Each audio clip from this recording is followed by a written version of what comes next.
Hara Shankar Jai Jaishankar. Subscribe பண்ணுங்க. ஸ்ரீ மகாபெரிவா திருவடிகள் சரணம். ஹரஹர சங்கர் ஜெய் ஜெய்சங்கர். நம்மளுடைய மகாபெரிவா துணை சேனலை ஃபாலோ பண்ணிட்டு இருக்க அத்தனை பேருக்குமே மிகப்பெரிய நன்றி. நம்ம என்னதான் ஆங்கில மாதங்களை கணக்கில் எடுத்துக்கிட்டாலுமே நம்மளுடைய பாரம்பரிய முறைப்படி பார்த்தோம் அப்படின்னா தமிழ் மாதங்கள் தான் நமக்கு ரொம்ப ரொம்ப முக்கியமான மாதம். அதுலேயும் ரொம்ப முக்கியமான மாதம்னு பார்த்தீங்கன்னா ஆடி மாதம். ஆடி மாதத்தில் எந்த ஒரு வீட்டில் சுபகாரியமுமே பண்ண மாட்டாங்க. அதாவது ஏதாவது புதுசாக ஆரம்பிக்கிறது, புது வீடு போகிறது, கல்யாணம் பண்ணுறது, இந்த மாதிரியான எந்த ஒரு சுபகாரியங்களும் பண்ண மாட்டாங்க. ஆனால் தெய்வ வழிபாட்டுக்கு மிக உகந்த ஒரு நல்ல மாதம்னே சொல்லலாம். குறிப்பாக அம்பிகை வழிபாடு பண்ணுறது அப்படின்றது இந்த மாதத்தில் உங்களுக்கு உடனடியாக பலன் கொடுக்கக்கூடிய ஒரு விஷயமா இருக்கும். நம்மளுடைய சிந்தனை எல்லாமே தெய்வ வழிபாட்டில் தான் இருக்கணும் அப்படின்றதுக்காக தான் இந்த மாதத்தில் எந்த ஒரு சுபகாரியமும் பண்ண வேண்டாம் அப்படின்றத முன்னோர்கள் ஐதீகமாக சொல்லிக்கிட்டு வந்திருக்காங்க. இந்த ஆடி மாதத்தினுடைய முதல் நாளில் தான் சூரிய பகவான் தன்னுடைய பாதையை, அதாவது திசையை மாற்றி பயணம் செய்கிறார். அது தக்ஷணாயன காலம்னு சொல்லப்பட்டிருக்கு.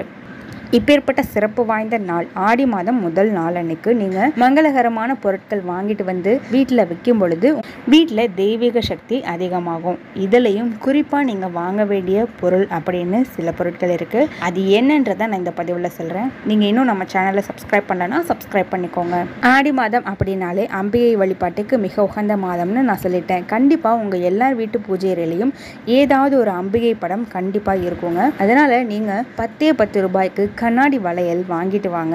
இந்த கண்ணாடி வளையலை வாங்கிட்டு வந்து மாலை மாதிரி கட்டி அதை அம்மன் படத்துக்கு சாற்றுங்க. இந்த ஆடி மாதம் முதல் நாள் அன்னைக்கு இந்த முதல் நாள் முழுக்க அப்படியே இருந்துட்டு அந்த வளையலை நீங்கள் எடுத்து உங்கள் வீட்டு பெண்மணி குழந்தைகள் கைகள்லாம் நீங்கள் போட்டுக்கோங்க. அது உங்களுக்கு தெய்வீக கடாட்சத்தை அதிகப்படுத்தி கொடுக்கும். அம்பிகை படம் இல்லை அப்படின்னாலும் மகாலட்சுமி தாயார் படத்துக்கு கூட தாராளமாக சாற்றலாம்.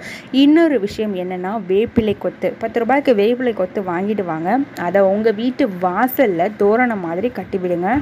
நான் சொன்ன மாதிரி அம்பிகை படம் இருந்தாலும் அதுக்குமே மாலை கட்டி நீங்கள் சாற்றலாம். இந்த 2 விஷயம் நீங்கள் பண்ணுறது மூலயமா முழுக்க அம்பிகையினுடைய அருள் உங்களுக்கு கிடைச்சே தீரும். உங்களுடைய வேண்டுதல் எதுவாக இருந்தாலும் நிறைவேறும். இது தவிர நீங்கள் மாதப்பிறப்பன்னைக்கு என்னென்ன பொருட்கள் வாங்குவீங்களோ கல்லுப்பு, மஞ்சள், குங்குமம் இந்த மாதிரியான மங்கள பொருட்கள் கூட தாராளமாக வாங்கிக்கலாம். ஹர ஹர சங்கர ஜெய ஜெய சங்கர.